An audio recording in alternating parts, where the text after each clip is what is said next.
ਹਲਕਾ ਹੈ, ਚੋਣ ਹਲਕਾ ਹੈ, ਜੀ ਤਾਂ ਉੱਥੋਂ ਦੇ ਜਿਹੜੇ ਮੈਂਬਰ ਪਾਰਲੀਮੈਂਟ ਆ BN ਬਾਚੇਗੌੜਾ, ਉਹਦਾ ਮੁੰਡਾ ਜਿਹੜਾ ਸ਼ਰਤ ਬਾਚੇਗੌੜਾ, ਉਹ ਵੀ ਬੜਾ ਜ਼ਿਆਦਾ ਤਪਿਆ ਪਿਆ। ਉਹਨੇ ਆਖਿਆ ਕਿ ਮੈਂ ਇਲੈਕਸ਼ਨ ਜਿਹੜਾ ਉਹ ਆਜ਼ਾਦ ਲੜੂੰਗਾ, ਕਿਉਂਕਿ ਉੱਥੋਂ ਆਯੋਗ ਐਲਾਨਿਆ ਗਿਆ ਵਿਧਾਇਕ ਹੈ ਜਿਹੜਾ MTB ਨਾਗਰਾਜ, ਉਹਨੂੰ ਇਹਨਾਂ ਨੇ ਉਮੀਦਵਾਰ ਬਣਾਉਣ ਦਾ ਫੈਸਲਾ ਕਰ ਲਿਆ, ਮਤਲਬ ਕਿ ਲੈ ਕੇ।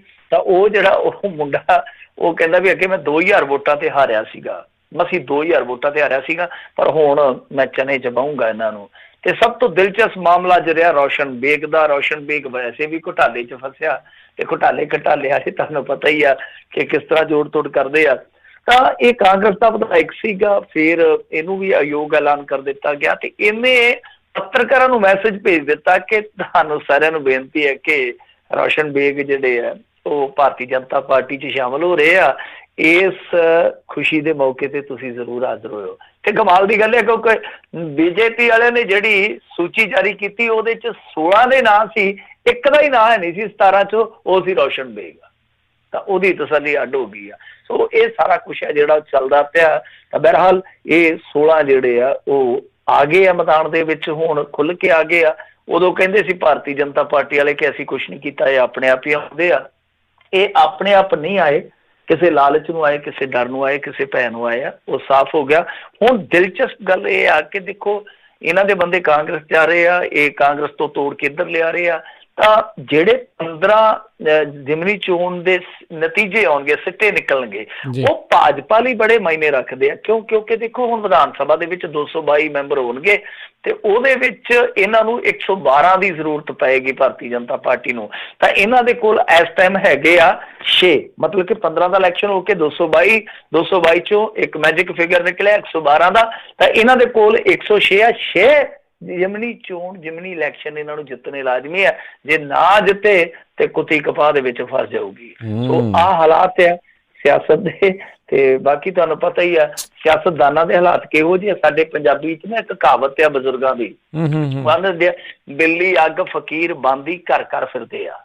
ਬਾਂਦੀ ਕਹਿ ਦਿੰਦੇ ਨੌਕਰਾਣੀ ਨੂੰ, ਮਤਲਬ ਕਿ ਗੋਲੀ ਜਿਹੜੀ ਹੁੰਦੀ ਹੈ। ਬਿੱਲੀ ਅੱਗ ਫਕੀਰ ਬਾਂਦੀ ਘਰ ਘਰ ਫਿਰਦੇ ਆ। ਪਰ ਇਹਦੇ ਵਿੱਚ ਹੁਣ ਮੇਰੇ ਖਿਆਲ ਦੇ ਨਾਲ ਸੋਧ ਨਾਲ ਲੀਡਰਾਂ ਦਾ ਵੀ ਜੋੜ ਦੇਣਾ ਚਾਹੀਦਾ ਕਿ ਵੀ ਐ ਘਰ ਘਰ ਹੀ ਫਿਰਦੇ ਆ, ਜਿੱਥੋਂ ਖੈਰ ਮਿਲ ਗਈ ਆ ਉਧਰ ਦੇ ਹੋ ਤੁਰੇ। ਸਹੀ ਗੱਲ, ਬਿਲਕੁਲ। ਅਗਲੀ ਗੱਲ ਕਰਦੇ, ਕਹਿੰਦੇ ਪਾਕਿਸਤਾਨੋਂ ਆਏ ਸ਼ਰਧਾਲੂਆਂ ਕੋਲੋਂ ਮਿਲੀ ਸ਼ੱਕੀ ਚੀਜ਼। ਇਹ ਸ਼ੱਕੀ ਚੀਜ਼ ਇੱਕ ਵਾਰੀ ਤਾਂ ਸੱਚੀ ਚੀਜ਼ ਹੀ ਬਣਾ ਦਿੱਤੀ ਸੀਗੇ, ਪਰ ਬਾਅਦ ਦੇ ਵਿੱਚ ਸ਼ਾਮ ਆਉਂਦਿਆਂ ਗੱਲ ਫਿਰ ਗਈ। ਤਾਂ ਇਹ ਹੋਇਆ ਕੀ ਆ ਕਿ 2 ਜਿਹੜੇ ਬਜ਼ੁਰਗ ਸ਼ਰਧਾਲੂ ਸੀਗੇ, ਇਹਨਾਂ ਨੂੰ ਜਦੋਂ ਰੋਕਿਆ ਗਿਆ ਕਸਟਮ ਵਾਲਿਆਂ ਵੱਲੋਂ, ਤਾਂ ਇਹਨਾਂ ਦੇ ਕੋਲੋਂ ਚੀਜ਼ ਬਰਾਮਦ ਹੋਈ ਜਿਹਨੂੰ ਪਹਿਲਾਂ ਅਫੀਮ ਕਿਹਾ ਗਿਆ ਕਿ 600 ਗ੍ਰਾਮ ਅਫੀਮ ਬਰਾਮਦ ਹੋਈ ਆ। ਤਾਂ ਫਿਰ ਜਿਹੜੇ ਤੁਹਾਨੂੰ ਪਤਾ ਹੀ ਆ ਕੁਛ ਲੋਕ ਜਿਹੜੇ ਸਿੱਖਾਂ ਨੂੰ ਪਸੰਦ ਨਹੀਂ ਕਰਦੇ, ਮੁੱਦੇ ਲੱਭਦੇ ਰਹਿੰਦੇ ਆ, ਉਹਨਾਂ ਨੇ ਚੁੱਕ ਲਈ ਗੱਲ ਕਿ ਆਹ ਵੇਖੋ ਜੀ ਲਾਂਘਾ ਖੁੱਲਿਆ ਤੇ ਆਹ ਕੰਮ ਕਰਦੇ ਫਿਰਦੇ ਆ, ਫਲਾਂ ਕਰਦੇ ਫਿਰਦੇ, ਢਮਕਾ ਕਰਦੇ ਫਿਰਦੇ ਆ। ਸੋ ਉਹਨਾਂ ਨੇ ਕਾਫੀ ਕਾਹਲੀ ਕੀਤੀ ਇਸ ਮਾਮਲੇ 'ਚ, ਪੁਸ਼ਟੀ ਪਾਸ਼ਟੀ ਨਹੀਂ ਕਰਾਈ। ਤਾਂ ਐਂਡ ਦੇ ਵਿੱਚ ਦੇਰ ਸ਼ਾਮ ਇਹ ਸਾਫ਼ ਹੋਇਆ ਕਿ ਅਸਲ ਦੇ ਵਿੱਚ ਉਹਨਾਂ ਬਜ਼ੁਰਗਾਂ ਤੋਂ ਜੋ ਚੀਜ਼ ਫੜੀ ਗਈ ਉਹ ਸ਼ੱਕੀ ਆ ਔਰ ਸ਼ਿਲਾਜੀਤ ਹੋਣ ਦਾ ਦਾਅਵਾ ਕੀਤਾ ਜਾ ਰਿਹਾ। ਹਾਲਾਂਕਿ ਅਧਿਕਾਰਤ ਤੌਰ ਤੇ ਹਾਲੇ ਵੀ ਸਥਿਤੀ ਜਿਹੜੀ ਆ ਦੁਵਿਧਾ ਵਾਲੀ ਆ, ਪਰ ਉਹ ਜਿਹੜੇ ਦੋਵੇਂ ਬਜ਼ੁਰਗ ਸ਼ਰਧਾਲੂ ਉਹ ਕਹਿੰਦੇ ਕਿ ਅਸੀਂ ਉੱਥੋਂ ਸ਼ਿਲਾਜੀਤ ਲੈ ਕੇ ਆਏ ਹਾਂ। ਤਾਂ ਹੁਣ ਉਧਰੋਂ ਇੰਨੀ ਸ਼ਿਲਾਜੀਤ ਇਹ ਕਾਨੂੰਨ ਲਿਆ ਸਕਦੇ ਸੀ ਜਾਂ ਨਹੀਂ, ਇਹ ਵੀ ਇੱਕ ਵਿਵਾਦ ਦਾ ਵਿਸ਼ਾ ਹੈ। ਹੁਣ ਜਾਣਕਾਰੀ ਕੋਈ ਬੰਦਾ ਦੱਸ ਸਕਦਾ ਕਿ ਕੀ ਇਸ ਤਰ੍ਹਾਂ 600 ਗ੍ਰਾਮ ਸ਼ਿਲਾਜੀਤ ਜਿਹੜੀ ਹੈ ਉਹ ਲਿਆਂਦੀ ਜਾ ਸਕਦੀ ਹੈ ਜਾਂ ਨਹੀਂ ਲਿਆਂਦੀ ਜਾ ਸਕਦੀ। ਫੀਮ ਵਾਲਾ ਜਿੱਥੋਂ ਤੱਕ ਮਾਮਲਾ ਦੇਖੋ, ਫੀਮ ਤੇ ਇੱਧਰ ਵੀ ਮਿਲੀ ਜਾਂਦੀ, ਉੱਧਰ ਵੀ ਮਿਲੀ ਜਾਂਦੀ ਆ। ਜਿਹੜੇ ਖਾਣ ਵਾਲੇ ਆ ਉਹ ਇੱਥੋਂ ਸਰੀਰ ਸ਼ੁਰੂ ਬੰਨ ਕੇ ਉੱਧਰ ਵੜ ਜਾਣਗੇ, ਉੱਧਰੋਂ ਸਰੀਰ ਸ਼ੁਰੂ ਬੰਨ ਕੇ ਇੱਧਰ ਆ ਜਾਣਗੇ। ਉਹਨਾਂ ਨੂੰ ਪਤਾ ਜੇ ਰਾਹ 'ਚ ਫੜੇ ਗਏ ਤੇ ਕੰਮ ਘੜੇਚ ਹੋ ਜਾਣਾ। ਤੇ ਜਿਹੜੀ ਚੀਜ਼ ਇੱਥੇ ਵਾਧੂ ਆ ਠੀਕ ਠਾਕ ਆ। ਤਾਂ ਖੈਰ ਇਹ ਹੁਣ ਵੇਖਣ ਦੀ ਜ਼ਰੂਰਤ ਆ, ਇਹ ਹੁਣ ਵਾਚਣ ਦੀ ਜ਼ਰੂਰਤ ਆ ਕਿ ਕੀ ਇਹ ਸ਼ਿਲਾਜੀਤ ਆ ਜਾਂ ਫੀਮ ਆ, ਜਾਂ ਇਹ ਸ਼ਿਲਾਜੀਤ ਕਾਨੂੰਨ ਲਿਆਂਦੀ ਜਾ ਰਹੀ ਸੀ ਜਾਂ ਗੈਰ ਕਾਨੂੰਨੀ ਢੰਗ ਨਾਲ ਲਿਆਂਦੀ ਜਾ ਰਹੀ ਸੀ। ਜੋ ਮਰਜ਼ੀ ਹੈ। ਕਈ ਵਾਰ ਇਹ ਹੁੰਦਾ ਕਿ ਦੇਖੋ, ਇਹ ਪਹਿਲੀ ਗੱਲ ਤੇ ਇਹ ਕਨਫਿਊਜ਼ਨ ਇਸ ਗੱਲ ਦੀ ਹੋ ਗਈ ਕਿ ਕਰਤਾਰਪੁਰ ਲਾਂਘੇ ਦੇ ਇਹ ਸ਼ਰਧਾਲੂ ਆ। ਨਹੀਂ, ਐਸਾ ਨਹੀਂ ਹੈ। ਉਹਦੇ ਜਿਹੜੇ ਸਮਾਗਮ ਮਨਾਉਣ ਗਏ ਸੀਗੇ ਮੇਰੇ ਖਿਆਲ ਦੇ ਨਾਲ ਦੂਸਰੇ ਜਿਹੜੇ ਇੱਕ ਭਾਈ ਮਰਦਾਨਾ ਯਾਦਗਾਰੀ ਕੀਰਤਨ ਦਰਬਾਰ ਸੁਸਾਇਟੀ ਫਿਰੋਜ਼ਪੁਰ ਵੱਲੋਂ ਲਿਜਾਇਆ ਜਾਂਦਾ ਜਥਾ, ਉਹਦਾ ਹਿੱਸਾ ਸਨ। ਤਾਂ ਜੇ ਭੰਡੀ ਪ੍ਰਚਾਰ ਜਿਹੜਾ ਕਰ ਦਿੱਤਾ ਜੀ ਕਿ ਇਹ ਸ਼ਰਧਾਲੂ ਫਲਾਣ ਲਾਂਘੇ ਦੇ ਧਮਕਾ ਲਾਂਘੂ, ਏਦਾਂ ਦੀ ਕੋਈ ਗੱਲ ਨਹੀਂ ਹੈ। ਤਾਂ ਉਹ ਦੂਸਰੇ ਜਥੇ ਦੇ ਨਾਲ ਗਏ ਸੀਗੇ, ਉੱਥੋਂ ਸ਼ੱਕੀ ਚੀਜ਼ ਜਿਹੜੀ ਆ ਲੈ ਕੇ ਆਏ ਆ। ਉਹ ਕਹਿੰਦੇ ਕਿ ਸ਼ਿਲਾਜੀਤ ਆ। ਇੱਥੋਂ ਦਾ ਮੀਡੀਆ ਜਿਹੜਾ ਤੁਹਾਨੂੰ ਪਤਾ ਅੱਜ ਕੱਲ੍ਹ ਵਿਊਜ਼ ਲੈਣ ਦਾ, ਲਾਈਕ ਲੈਣ ਦਾ ਇੱਕ ਟ੍ਰੈਂਡ ਚੱਲਿਆ ਹੋਇਆ, ਇੱਕ ਦੌੜ ਲੱਗੀ ਹੈ ਕਿ ਪਹਿਲਾਂ ਮੈਂ ਲੈ ਲਵਾਂ, ਤਾਂ ਉਹਦੇ ਵਿੱਚ ਕਦੇ ਨਾ ਕਦੇ ਫਿਰ ਕਾਲਾ ਮਾਲਾ ਹੋ ਜਾਂਦਾ। ਤਾਂ ਲੋਕ ਜਿਹੜੇ ਅੱਗੋਂ ਫਿਰ ਵਾਇਰਲ ਕਰਨ ਲੱਗਿਆ ਮਿੰਟ ਮਾਰਦੇ ਆ। ਤਾਂ ਹੁਣ ਦੇਰ ਸ਼ਾਮ ਤੱਕ ਇਹ ਮੀਡੀਆ ਰਿਪੋਰਟਾਂ ਆ ਗਈਆਂ ਕਿ ਉਹ ਫੀਮ ਨਹੀਂ ਹੈ, ਸ਼ਿਲਾਜੀਤ ਆ। ਹਾਲਾਂਕਿ ਕੱਲ ਨੂੰ ਵੇਖਾਂਗੇ ਜਦੋਂ ਅਧਿਕਾਰਤ ਤੌਰ ਤੇ ਕਸਟਮ ਵਾਲੇ ਜਿਹੜੇ ਆ ਮੋਹਰ ਲਾਉਣਗੇ ਇਸ ਗੱਲ ਤੇ। ਪਰ ਦੂਜੀ ਚੀਜ਼ ਜਿਹੜੀ ਆ ਮੇਰੇ ਖਿਆਲ ਦੇ ਨਾਲ, ਇਹ ਜਿਹੜੇ ਜਾਂਦੇ ਆ ਸ਼ਰਧਾਲੂ, ਉਹਨਾਂ ਨੂੰ ਵੀ ਵੇਖਣਾ ਚਾਹੀਦਾ ਕਿ ਤੁਸੀਂ ਇਹੋ ਜਿਹਾ ਕੰਮ ਕਦੇ ਨਾ ਕਰੋ ਜਿਹਦੇ ਨਾਲ ਸਾਰੀ ਕੌਮ ਦੀ ਬਦਨਾਮੀ ਹੋਵੇ। ਤੁਸੀਂ ਪੁੱਛ ਲਓ, ਵਿਚਾਰ ਲਓ, ਸਮਝ ਲਓ ਕਿ ਕਿਹੜੀ ਚੀਜ਼ ਤੁਸੀਂ ਖੜ ਸਕਦੇ ਹੋ, ਕਿਹੜੀ ਚੀਜ਼ ਤੁਸੀਂ ਉੱਧਰੋਂ ਲਿਆ ਸਕਦੇ ਹੋ। ਤਾਂ ਇਹ ਚੀਜ਼ ਜਿਹੜੀ ਆ ਉਹ ਸਮਝਾਉਣ ਦੀ ਜ਼ਰੂਰਤ ਹੈ ਜਿਹੜੇ ਜਥੇ ਲਿਜਾਂਦੇ ਆ। ਕਿਉਂਕਿ ਹੁਣ ਦੇਖੋ ਜਿਹੜੇ ਅਨਪੜ੍ਹ ਆ ਜਾਂ ਘੱਟ ਪੜ੍ਹੇ ਲਿਖੇ ਜਾਂ ਬਜ਼ੁਰਗ ਆ, ਕਈ ਵਾਰ ਉਹਨਾਂ ਨੂੰ ਰੂਲ ਕਾਇਦੇ ਜਿਹੜੇ ਉਹ ਨਹੀਂ ਪਤਾ ਹੁੰਦੇ। ਤਾਂ ਮੇਰੇ ਖਿਆਲ ਦੇ ਨਾਲ ਪਹਿਲਾਂ ਸਮਝਾ ਦੇਣਾ ਚਾਹੀਦਾ ਕਿ ਆਹ ਚੀਜ਼ਾਂ ਭਾਈ ਤੁਸੀਂ ਉੱਧਰੋਂ ਲਿਆ ਸਕਦੇ, ਆਹ ਚੀਜ਼ਾਂ ਜਿਹੜੀਆਂ ਉਹ ਪਾਬੰਦ ਨੇ। ਜੀ ਜੀ ਜੀ। ਅਗਲੀ ਜਿਹੜੀ ਮਿੰਟੂ ਜੀ ਗੱਲ ਕਰਦੇ, ਕਹਿੰਦੇ ਵਿਵਾਦ ਤੋਂ ਬਾਅਦ ਪਹਿਲੀ ਵਾਰ ਜਿਹੜੇ ਆ ਦਰਬਾਰ ਸਾਹਿਬ ਪਹੁੰਚਿਆ ਤੇ ਮੀਡੀਆ ਨਾਲ ਹੋ ਗਈ ਉਲਝਣ। ਹਾਂਜੀ, ਇਹ ਸਿੱਧੂ ਮੂਸੇਵਾਲਾ ਪਹੁੰਚਿਆ ਪਹਿਲੀ ਦਫਾ। ਤਾਂ ਸਿੱਧੂ ਮੂਸੇਵਾਲਾ ਦਰਬਾਰ ਸਾਹਿਬ ਦੇ ਵਿੱਚ ਆਇਆ, ਪਰ ਇੱਥੇ ਵੀ ਮੀਡੀਆ ਦਾ ਰੋਲ ਜਿਹੜਾ ਮੇਰੇ ਖਿਆਲ ਦੇ ਨਾਲ ਠੀਕ ਨਹੀਂ ਹੈ। ਪਰ ਜੋ ਮੀਡੀਆ ਨਾਲ ਹੋਇਆ ਮੈਂ ਉਹਨੂੰ ਵੀ ਠੀਕ ਨਹੀਂ ਕਹਿੰਦਾ। ਇੱਕ ਪੱਤਰਕਾਰ ਨੂੰ ਸੱਟ ਲੱਗ ਗਈ ਆ, ਧੱਕਾ ਮੁੱਕੀ ਹੋਈ ਆ। ਹੁਣ ਉਹ ਤੇ ਕਹਿੰਦਾ ਕਿ ਇਹਦੇ ਬਾਉਂਸਰਾਂ ਨੇ ਧੱਕਾ ਦਿੱਤਾ ਤੇ ਉੱਥੇ ਗਾਡਰ ਸਰੀਏ ਵੀ ਪਏ ਸੀ, ਮੇਰੀ ਤੇ ਅੱਖ ਨਿਕਲ ਸਕਦੀ ਸੀ, ਮਹਾਂ ਬਚਿਆ ਮੈਂ। ਉਹ ਪੱਤਰਕਾਰ ਤੇ ਇਹ ਗੱਲ ਕਹਿੰਦਾ। ਪਰ ਰੌਲਾ ਇਹ ਆ ਕਿ ਇਹ ਉੱਥੇ ਜਿੱਦਾਂ ਕਰਦੇ ਆ, ਜਿੱਦਾਂ ਦੀ ਕਵਰੇਜ ਕਰਦੇ ਆ, ਉਹ ਲੈ ਕੇ ਅਰਲੀਆਂ ਜੀਆਂ ਅਗਲੇ ਦੀਆਂ ਨਾਸਾਂ 'ਚ ਪਾਉਣ ਤੱਕ ਜਾਂਦੇ ਆ। ਜਦੋਂ ਬੰਦਾ ਕੋਈ ਕਹੀ ਜਾਂਦਾ ਭਾਈ ਮੈਂ ਆਪਦੇ ਪਰਿਵਾਰ ਨਾਲ ਆਇਆ, ਮੈਂ ਮੱਥਾ ਟੇਕਣਾ ਹੈ, ਯਾਰ ਮੈਂ ਨਹੀਂ ਗੱਲ ਕਰਨੀ, ਗੱਲ ਖਤਮ ਆ। ਉਹ ਦੇ ਕੇ ਲੋਰਾ ਜਿਹਾ ਫੇਰ ਉਧਰ ਨੂੰ ਅਰਲੀਆਂ ਜੀਆਂ ਕਰ ਲੈਂਦੇ ਆ, ਤਾਂ ਕਿ ਸਿੱਧੂ ਮੂਸੇਵਾਲਾ ਕੁਛ ਐਸਾ ਵੈਸਾ ਬੋਲੇ, ਅਗਲੇ ਦਿਨ ਫਿਰ ਕੋਈ ਤੱਤੀ ਖਬਰ ਹੋਵੇ, ਤੱਤੀ ਖਬਰ ਦੇ ਨਾਲ ਇੱਕ ਫੱਟੀ ਲਾ ਦਿੰਦੇ ਕਿ ਫਲਾਣੇ ਨੇ ਆਹ ਕਹਿਤਾ, ਟਮਕਾਣੇ ਨੇ ਇਹ ਕਹਿਤਾ। ਉਹ ਸਨਸਨੀਖੇਜ਼ ਬਣਾਉਣ ਦੀ ਇੱਕ ਦੌੜ ਚੱਲਦੀ ਹੈ ਪੰਜਾਬੀ ਮੀਡੀਆ 'ਚ। ਤਾਂ ਉਹ ਜਿਹੜਾ ਉੱਥੇ ਮਾਹੌਲ ਬਣਿਆ ਉਹ ਇਸੇ ਚੀਜ਼ ਦੀ ਹੀ ਉਤਪਤੀ ਸੀਗੀ ਕਿ ਮੀਡੀਆ ਵਾਲਾ ਜਮਾਵੜਾ ਉੱਥੇ ਲੱਗ ਗਿਆ। ਸਿੱਧੂ ਮੂਸੇਵਾਲੇ ਨਾਲ ਧੱਕਾ ਹੋਇਆ। ਉਹਨੇ ਆਖਿਆ ਮੇਰਾ ਮਾਂ ਬਾਪ ਮੇਰੇ ਨਾਲ ਹੈ, ਥੋੜਾ ਤੁਸੀਂ ਸੋਚੋ ਵਿਚਾਰੋ, ਮੈਂ ਮੱਥਾ ਟੇਕਣਾ ਹੈ, ਯਾਰ ਮੈਨੂੰ ਮੱਥਾ ਟੇਕਣ ਦਿਓ।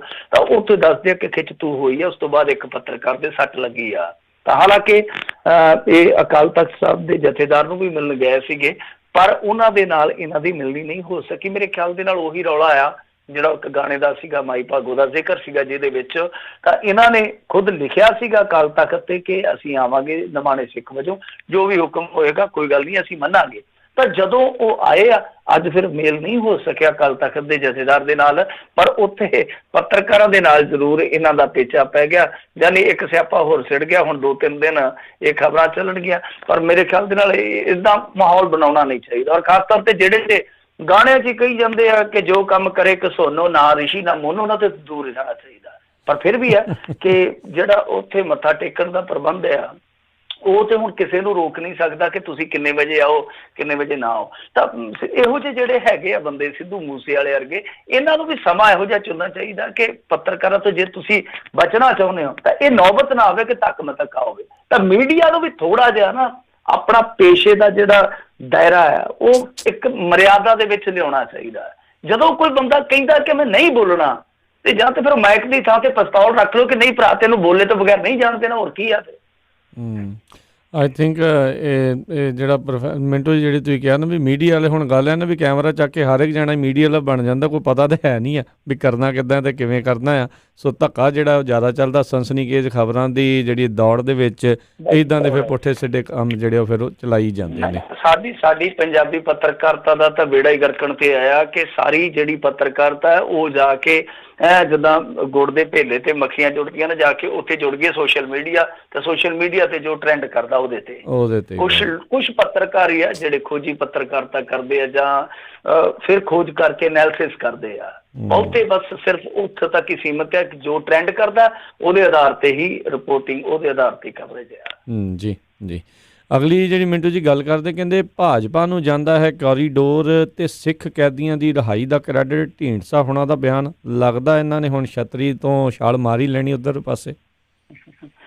ਹਾਂ, ਫਿਰ ਉਹੀ ਹੈ, ਜਿਹੋ ਜਿਹਾ ਲੂਣ ਪਾਣੀ ਹੋ ਜਾ ਕੰਮ ਜਾਣੀ, ਕਿਉਂਕਿ ਇਹਨਾਂ ਨੂੰ ਪਦਮ ਭੂਸ਼ਣ ਦਿੱਤਾ ਆ ਅਗਲਿਆਂ ਨੇ, ਤਾਂ ਕੁਛ ਨਾ ਕੁਛ ਤਾਂ ਫਿਰ ਬੋਲਣਗੇ। ਤੇ ਜਦੋਂ ਬੋਲਣਗੇ ਤੇ ਫਿਰ ਇੱਧਰ ਉੱਧਰ ਥੋੜੀ ਤੋਲਣਗੇ, ਫਿਰ ਕਪਾਟੀ ਖੋਲਣਗੇ।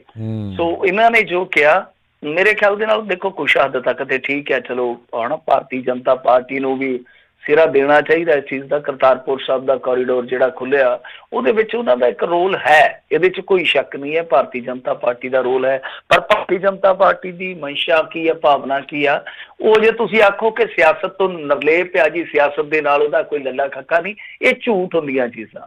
ਕਿਉਂਕਿ ਬਹੁਤ ਕੁਛ ਹੈ ਜਿਹੜਾ ਉਹ ਸਿਆਸੀ ਆਧਾਰ ਤੇ ਹੀ ਸ਼ੁਰੂ ਕੀਤਾ ਜਾਂਦਾ, ਸਿਆਸੀ ਆਧਾਰ ਤੇ ਹੀ ਖਤਮ ਹੁੰਦਾ ਹੈ। ਤਾਂ ਇਹਨਾਂ ਨੇ ਕਿਹਾ ਕਿ ਦੇਖੋ ਜੀ ਇਹ ਸਾਰਾ ਕੁਛ ਹੈ ਜਿਹੜਾ ਭਾਜਪਾ ਦੇ ਕਰਕੇ ਹੋਇਆ, ਉਹਦਾ ਕ੍ਰੈਡਿਟ ਭਾਜਪਾ ਨੂੰ ਦਿੱਤਾ ਜਾਣਾ ਚਾਹੀਦਾ। ਫਿਰ ਦਵਿੰਦਰਪਾਲ ਸਿੰਘ ਭੁੱਲਰ ਹੋਰਾਂ ਦੀ ਰਿਹਾਈ ਦੇ ਮਾਮਲੇ 'ਚ ਵੀ ਉਹਨਾਂ ਨੇ ਕਿਹਾ ਕਿ ਮਨਿੰਦਰਜੀਤ ਸਿੰਘ ਬਿੱਟਾ ਇਹ ਜਿਹੜੇ ਸੁਪਰੀਮ ਕੋਰਟ ਜਾਣ ਦੀ ਗੱਲ ਕਹਿੰਦੇ ਆ ਕਿ ਇਹਨਾਂ ਨੂੰ ਵਿਰੋਧ ਕਰਨ ਤੋਂ ਬਚਣਾ ਚਾਹੀਦਾ ਹੈ। ਤੇ ਉਹਨਾਂ ਕਿਹਾ ਕਿ ਇਹ ਫੈਸਲਾ ਬਹੁਤ ਹੀ ਵੱਡੇ ਮੌਕੇ ਤੇ ਕੀਤਾ ਗਿਆ ਤੇ ਮੈਂ ਭਾਜਪਾ ਦੀ ਸਰਕਾਰ ਦਾ ਧੰਨਵਾਦ ਕਰਦਾ ਹਾਂ ਤੇ ਮੰਨਦਾ ਹਾਂ ਕਿ ਕ੍ਰੈਡਿਟ ਭਾਜਪਾ ਨੂੰ ਜਾਂਦਾ। ਤਾਂ ਇੱਥੇ ਮੇਰੇ ਖਿਆਲ ਦੇ ਨਾਲ ਨਵਜੋਤ ਸਿੰਘ ਸਿੱਧੂ ਦਾ ਉਹਨਾਂ ਨੇ ਜ਼ਿਕਰ ਨਹੀਂ ਕੀਤਾ। ਨਵਜੋਤ ਸਿੰਘ ਸਿੱਧੂ ਤੋਂ ਇਲਾਵਾ ਵੀ ਬਹੁਤ ਸਾਰੇ ਆ, ਜਿੱਦਾਂ ਵਡਾਲਾ ਸਾਹਿਬ ਆ, ਜਿਹੜੇ ਕਿ ਅਕਾਲੀ ਦਲ ਦਾ ਹੀ ਹਿੱਸਾ ਸਨ, ਜਿੱਥੋਂ ਇਹ ਆਏ ਆ, ਅਸਤੀਫਾ ਦੇ ਕੇ ਆਏ ਆ। ਤਾਂ ਮੇਰੇ ਖਿਆਲ ਦੇ ਨਾਲ ਜਦੋਂ ਕ੍ਰੈਡਿਟ ਦਿੰਦੇ ਹੋ ਤਾਂ ਸੰਕੋਚ ਕੇ ਕਿਉਂ ਸਾਰਿਆਂ ਨੂੰ ਦਿਓ, ਜਿਹੜਾ ਜਿਹੜਾ ਹਿੱਸਾ ਬਣਦਾ। ਜਿਹਨੇ ਜਿਹਨੇ ਯਤਨ ਕੀਤੇ ਆ, ਜਿਹਨੇ ਜਿਹਨੇ ਕੋਸ਼ਿਸ਼ਾਂ ਕੀਤੀਆਂ, ਤਾਂ ਇੱਕ ਤੇ ਕਿਉਂ, ਪਰ ਮਜਬੂਰੀ ਬਣ ਜਾਂਦੀ ਹੈ ਕਈ ਵਾਰ ਸਿਆਸੀ ਲੋਕਾਂ ਦੀ। ਬਾਕੀ ਢੀਂਡਸਾ ਸਾਹਿਬ ਦਾ ਤੁਹਾਨੂੰ ਪਤਾ ਹੀ ਅੱਜ ਕੱਲ੍ਹ ਝੁਕਾਅ ਹੈਗਾ ਆ।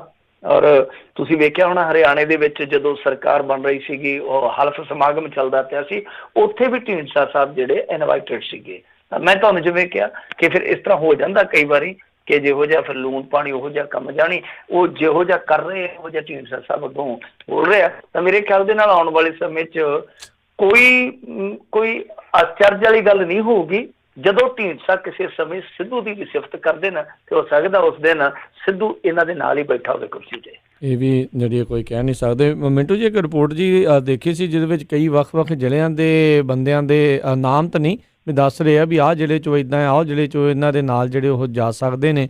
ਸੋ ਜਿਹੜੀ ਭਾਜਪਾ ਨੇ ਮਤਲਬ ਕੰਮ ਸ਼ੁਰੂ ਕਰ ਦਿੱਤਾ।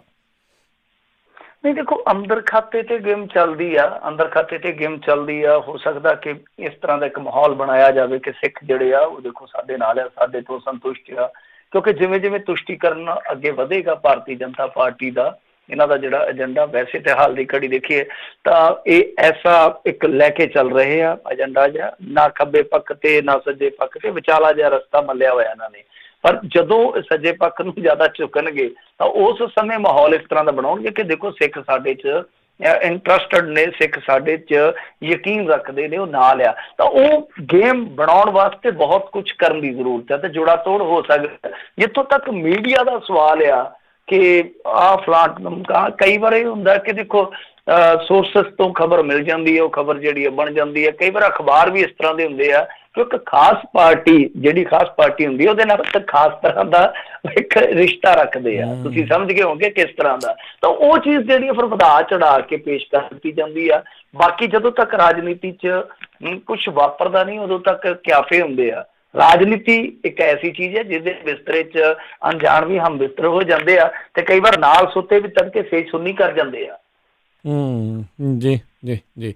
ਅਗਲੀ ਜਿਹੜੀ ਮਿੰਟੂ ਜੀ ਗੱਲ ਕਰਦੇ, ਕਹਿੰਦੇ ਹਨੀਪ੍ਰੀਤ ਨੇ ਮੁਲਾਕਾਤ ਲਈ ਚਾਰਾਜੋਈਆਂ ਤੇਜ਼ ਕੀਤੀਆਂ।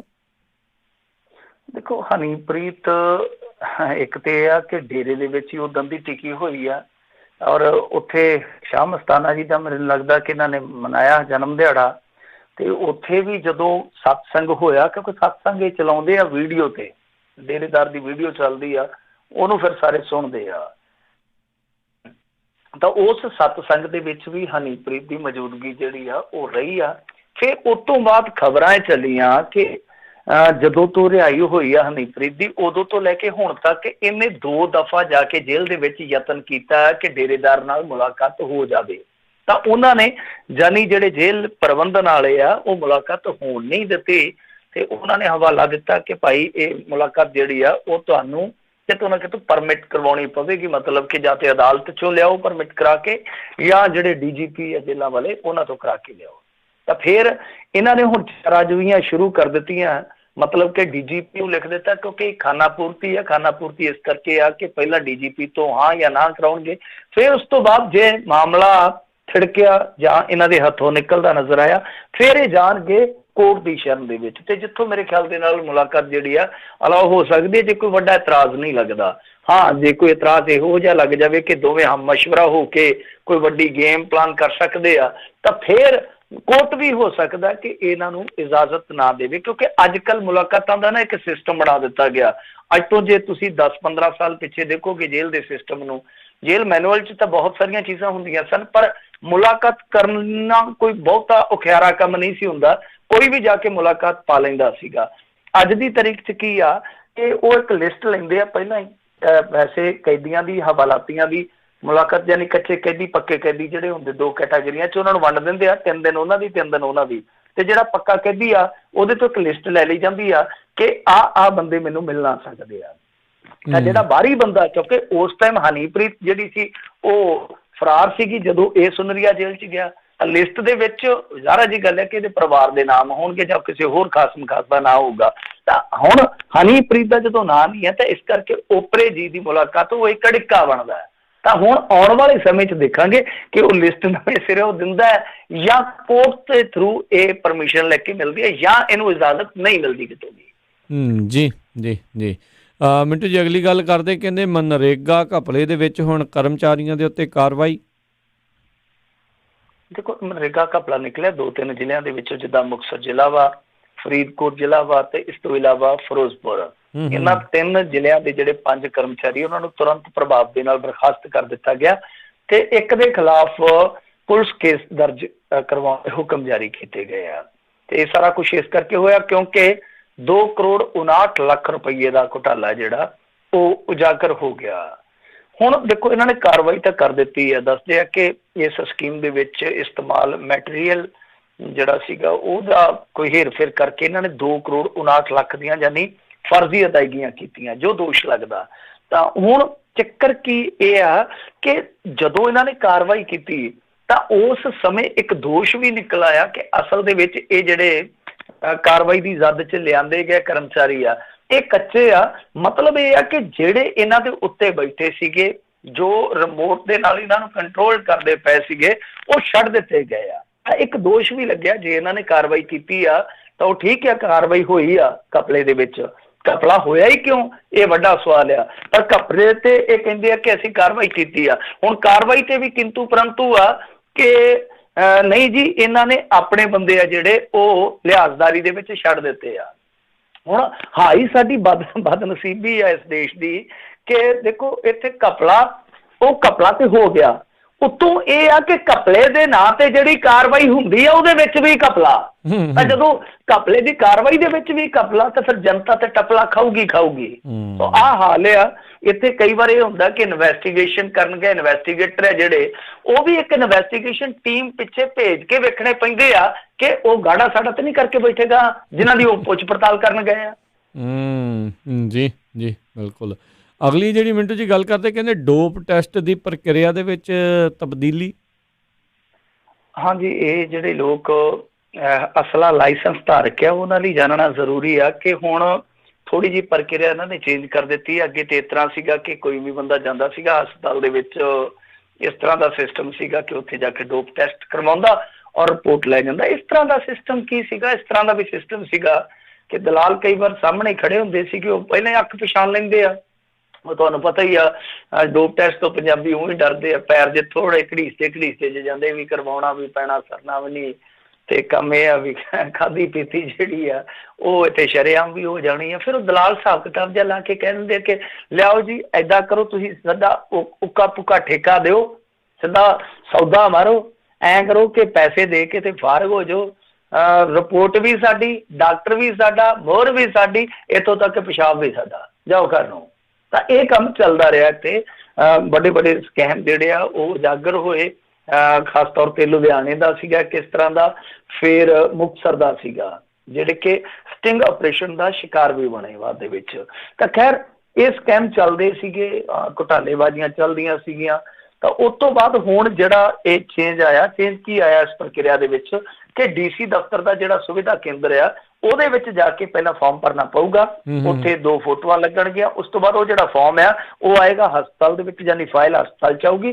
ਫਿਰ ਉਸ ਤੋਂ ਬਾਅਦ ਟਾਈਮ ਦਿੱਤਾ ਜਾਊਗਾ, ਫਿਰ ਉਸ ਤੋਂ ਬਾਅਦ ਜਿਹੜਾ ਡੋਪ ਟੈਸਟ ਹੋਊਗਾ। ਮਤਲਬ ਕਿ ਸਾਰਾ ਕੰਮ ਹੈ ਜਿਹੜਾ ਉਹ ਡੀਸੀ ਦੀ ਨਿਗਰਾਨੀ ਹੇਠ ਆ ਜਾਏਗਾ। ਤਾਂ ਇਹਦੇ ਵਿੱਚ ਉਹਨਾਂ ਲੋਕਾਂ ਨੂੰ ਦਿੱਕਤ ਆ ਜਿਹੜੇ ਖਾ ਪੀ ਕੇ ਤੇ ਮੁੱਲ ਦਾ ਡੋਪ ਟੈਸਟ ਲੈ ਕੇ ਤੇ ਇਹ ਅਸਲਾ ਲਾਇਸੈਂਸ ਦਾ ਕੰਮ ਜਿਹੜਾ ਨੇਪਰੇ ਚਾੜ ਲੈਂਦੇ ਸੀਗੇ। ਬਾਕੀ ਸਕੀਮਾਂ ਦੀ ਕੋਈ ਘਾਟ ਨਹੀਂ, ਸਕੀਮੀਆਂ ਦੀ ਕੋਈ ਘਾਟ ਨਹੀਂ। ਇਸ ਮੁਲਕ ਦੇ ਵਿੱਚ ਹੋ ਸਕਦਾ ਆਉਣ ਵਾਲੇ ਸਮੇਂ ਦੇ ਵਿੱਚ ਕੋਈ ਨਵੀਂ ਸਕੀਮ ਇੰਟਰੋਡਿਊਸ ਹੋ ਜਾਵੇ ਇਸ ਮਾਮਲੇ 'ਚ। ਜੀ ਜੀ। ਅਗਲੀ ਮਿੰਟੋ ਜੀ ਗੱਲ ਕਰਦੇ, ਕਹਿੰਦੇ SP ਓਬਰਾਏ ਉਹਨਾਂ ਨੇ ਆਖਿਆ ਵੀ ਕਹਿੰਦੇ 1100 ਸ਼ਰਧਾਲੂਆਂ ਨੂੰ ਹਰ ਸਾਲ ਕਰਵਾਉਣਗੇ ਉਹ ਕਰਤਾਰਪੁਰ ਸਾਹਿਬ ਦੇ ਮੁਫਤ ਦਰਸ਼ਨ। ਹਾਂਜੀ, ਇਹਨਾਂ ਨੇ ਅੱਜ ਫੈਸਲਾ ਕੀਤਾ, ਐਲਾਨ ਕੀਤਾ ਕਿ ਅਸੀਂ 1100 ਲੋੜਵੰਦ ਸ਼ਰਧਾਲੂਆਂ ਨੂੰ 1 ਸਾਲ ਦੌਰਾਨ ਆਪਣੇ ਖਰਚੇ ਤੇ ਪਾਕਿਸਤਾਨ ਸਥਿਤ ਗੁਰਦੁਆਰਾ ਸ਼੍ਰੀ ਦਰਬਾਰ ਸਾਹਿਬ ਕਰਤਾਰਪੁਰ ਸਾਹਿਬ ਦੇ ਦਰਸ਼ਨ ਕਰਾਵਾਂਗੇ। ਤਾਂ ਟਰਸਟ ਦੇ ਬੁਲਾਰੇ ਨੇ ਜਾਣਕਾਰੀ ਦਿੱਤੀ ਆ ਕਿ 2 ਪੜਾਵਾਂ ਦੇ ਵਿੱਚ 550 ਲੋੜਵੰਦ ਸ਼ਰਧਾਲੂਆਂ ਨੂੰ ਆਪਣੇ ਖਰਚੇ ਤੇ ਦਰਸ਼ਨ ਦੀਦਾਰ ਜਿਹੜੇ ਉਹ ਕਰਵਾਏ ਜਾਣਗੇ। ਚੰਗੀ ਗੱਲ ਆ, ਕਿਉਂਕਿ ਦੇਖੋ ਰੌਲਾ ਇਹ ਆ ਕਿ ਜਿਹੜੇ ਬੰਦੇ ਕੋਲ ਹੈਗੇ ਆ ਉਹਨੂੰ ਤੇ ਕੋਈ ਵੱਡੀ ਗੱਲ ਨਹੀਂ ਹੈ, 1400-1500 ਰੁਪਈਆ ਜਿਹੜਾ ਦੇਣਾ ਕੋਈ ਉਹਦੇ ਲਈ ਕੋਈ ਔਖੀ ਗੱਲ ਨਹੀਂ ਆ। ਪਰ ਜਿਹੜੇ ਘਰ ਦੇ ਵਿੱਚੋਂ ਮੰਨ ਲਓ 2-4 ਗਰੀਬ ਬੰਦਿਆਂ ਨੇ ਜਾਣਾ, ਉਹਦੇ ਲਈ ਰਕਮ ਵੱਡੀ ਬਣ ਜਾਂਦੀ ਹੈ ਜੁੜ ਕੇ। ਤਾਂ ਇਸ ਤਰ੍ਹਾਂ ਦਾ ਕੰਮ ਕਰਨ ਦੀ ਜ਼ਰੂਰਤ ਹੈ ਜਿੱਦਾਂ ਇਹ ਕਰ ਰਹੇ ਆ। ਮੈਂ ਅੱਗੇ ਕਿਹਾ ਕਿ ਦੇਖੋ ਜਿਹੜੀ ਸਿਆਸਤ ਆ ਉਹ ਆਪਸ ਦੇ ਵਿੱਚ ਲੜਦੀ ਪਈ ਆ ਕਿ ਤੂੰ $20 ਦੇ, ਤੂੰ $20 ਦੇ। ਉਹ ਕੈਪਟਨ ਨੂੰ ਕਹਿੰਦੇ ਆ, ਕੈਪਟਨ ਕਹਿੰਦਾ SGPC ਕੋਲ ਕਿਹੜਾ ਥੋੜੇ ਆ, ਅਮੀਰ ਆ ਉਹ ਦੇਵੇ। ਤਾਂ ਜਿਹੜੇ ਕੁਝ ਕਾਂਗਰਸੀ ਉਹ ਕਹਿ ਦਿੰਦੇ ਕਿ ਨਹੀਂ, ਜੇ ਹੱਜ ਨੂੰ ਤੁਸੀਂ ਦਿੰਦੇ ਹੋ ਸਬਸਿਡੀ ਤਾਂ ਫਿਰ ਇੱਧਰ ਕੀ ਆ, ਕੇਂਦਰ ਨੂੰ ਆਖੋ ਇੱਧਰ ਵੀ ਦਿੱਤੀ ਜਾਵੇ। ਤਾਂ ਮੇਰੇ ਖਿਆਲ ਦੇ ਨਾਲ ਲੋੜ ਨਹੀਂ ਹੈ ਜੇ ਇਸ ਤਰ੍ਹਾਂ ਦਾ ਪ੍ਰਚਾਰ ਕੀਤਾ ਜਾਵੇ। ਪੂਰੀ ਦੁਨੀਆ 'ਚ ਓਬਰਾਏ ਸਾਹਿਬ ਵਰਗੇ ਬਹੁਤ ਦਿਆਨਤਦਾਰ ਸਿੱਖ ਪਏ ਆ, ਤਾਂ ਉਹ ਆਪੇ ਹੀ ਸਪਾਂਸਰ ਕਰ ਦਿਆ ਕਰਨਗੇ ਲੋੜਵੰਦ ਨੂੰ। ਪਰ ਅਸਲੀ ਲੋੜਵੰਦ ਪਛਾਣਨ ਦੀ ਜ਼ਰੂਰਤ ਹੈ ਕਿ ਅਸਲੀ ਲੋੜਵੰਦ ਕੌਣ ਆ। ਤਾਂ ਜੇ ਉਹ ਆਇਡੈਂਟੀਫਾਈਡ ਕਰ ਲਿਆ ਜਾਵੇ ਤਾਂ ਮੇਰੇ ਖਿਆਲ ਦੇ ਨਾਲ ਦੁਨੀਆ ਦੇ ਵਿੱਚ ਐਸੇ ਸਿੱਖਾਂ ਦੀ ਕਮੀ ਨਹੀਂ ਜੋ ਇੱਕ ਛੱਡੋ 550 ਛੱਡੋ ਉਹ 50-150 ਵੀ ਲਿਜਾ ਸਕਦੇ ਆ 1 ਸਾਲ ਦੇ ਵਿੱਚ। ਤਾਂ ਬਹੁਤ ਸਾਰੇ ਲੋਕ ਆ, ਇਹ ਇੱਕ ਮੈਕੈਨਿਜ਼ਮ ਬਣਾਉਣਾ ਚਾਹੀਦਾ ਕਿ ਪਛਾਣ ਹੋ ਜਾਵੇ। ਪਹਿਲੀ ਗੱਲ ਇਹ ਆ ਕਿ $20 ਦੇ ਨਾਲੋਂ ਵੀ ਸਭ ਤੋਂ ਵੱਡੀ ਦੁਵਿਧਾ ਬਣੀ ਪਈ ਆ ਪਾਸਪੋਰਟ ਦੀ। ਉਹ ਪਾਸਪੋਰਟ ਵਾਲੀ ਜਿਹੜੀ ਦੁਵਿਧਾ ਉਹ ਦੂਰ ਕਰਨ ਦੀ ਜ਼ਰੂਰਤ ਆ। ਔਰ ਦੂਜੀ ਗੱਲ ਇਹ ਕਿ ਪ੍ਰਚਾਰ ਵਾਸਤੇ ਵੀ ਪੈਸਾ ਘੱਟੋ ਘੱਟ ਸਰਕਾਰ ਖਰਚ ਕਰੇ। ਚਲੋ ਇਸ ਤਰ੍ਹਾਂ ਦੇ ਲੋਕ ਜਿਹੜੇ ਅੱਗੇ ਆਉਂਦੇ ਆ ਵਧੀਆ ਗੱਲ ਆ। ਤੇ ਜੇ ਸਰਕਾਰ ਨਹੀਂ ਕਰ ਸਕਦੀ ਇਹਨਾਂ ਚੀਜ਼ਾਂ ਨੂੰ ਪ੍ਰਮੋਟ ਕਰੇ ਕਿ ਹਾਂ ਭਾਈ ਜੇ ਸਕੂਲ ਚਲਾਉਣ ਵਾਸਤੇ NRIs ਦਾ ਸਾਥ ਮੰਗ ਸਕਦੀ ਆ ਜਾਂ ਹੋਰ ਕੰਮਾਂ ਵਾਸਤੇ ਉਹਨਾਂ ਤੋਂ ਲਿਆ ਜਾ ਸਕਦਾ ਪੈਸਾ, ਧੇਲਾ ਚੰਦਾ ਲਿਆ ਜਾ ਸਕਦਾ, ਤਾਂ ਫਿਰ ਇਸ ਕੰਮ ਵਾਸਤੇ ਵੀ ਲਿਆ ਜਾ ਸਕਦਾ ਕਿ ਭਾਈ ਤੁਸੀਂ ਸਪਾਂਸਰ ਕਰੋ ਤੇ ਆਪਣੀਆਂ ਖੁਸ਼ੀਆਂ ਪ੍ਰਾਪਤ ਕਰੋ, ਗੁਰੂ ਘਰ ਦੀਆਂ ਖੁਸ਼ੀਆਂ ਵੀ ਪ੍ਰਾਪਤ ਕਰੋ ਤੇ ਆਪਣੇ ਰੂਹ ਦਾ ਸਕੂਨ ਵੀ ਪ੍ਰਾਪਤ ਕਰੋ। ਜੀ ਜੀ। ਤੇ ਮਿੰਟੂ ਜੀ ਬਹੁਤ ਬਹੁਤ ਤੁਹਾਡਾ ਧੰਨਵਾਦ, ਤੁਸੀਂ ਸਾਡੇ ਨਾਲ ਜੁੜੇ, ਇਹਨਾਂ ਖਬਰਾਂ ਬਾਰੇ ਤੁਸੀਂ ਜਾਣਕਾਰੀ ਦਿੱਤੀਆਂ। ਅਗਲੀ ਵਾਰ ਤੱਕ ਲਈ ਮਿਹਰਬਾਨੀ, ਪਿਆਰ ਭਰੀ ਸਤਿ ਸ਼੍ਰੀ ਅਕਾਲ ਜੀ। ਸਤਿ ਸ਼੍ਰੀ ਅਕਾਲ ਜੀ। ਇਸ ਵਕਤ ਇਸ ਪ੍ਰੋਗਰਾਮ ਦੀ ਸਮਾਪਤੀ ਹੈ। ਮਿਲਾਂਗੇ ਤੁਹਾਨੂੰ ਅਗਲੀ ਵਾਰ, ਤੱਕ ਲਈ ਮੇਰੇ ਵੱਲੋਂ ਵੀ ਪਿਆਰ ਭਰੀ ਸਤਿ ਸ਼੍ਰੀ ਅਕਾਲ ਜੀ। ਉਹਦੇ ਵਾਸਤੇ ਰਹੋ, ਹੱਸਦੇ ਖੇਲਦੇ ਰਹੋ, ਸੁਣਦੇ ਰਹੋ ਪੰਜਾਬੀ ਰੇਡੀਓ USA।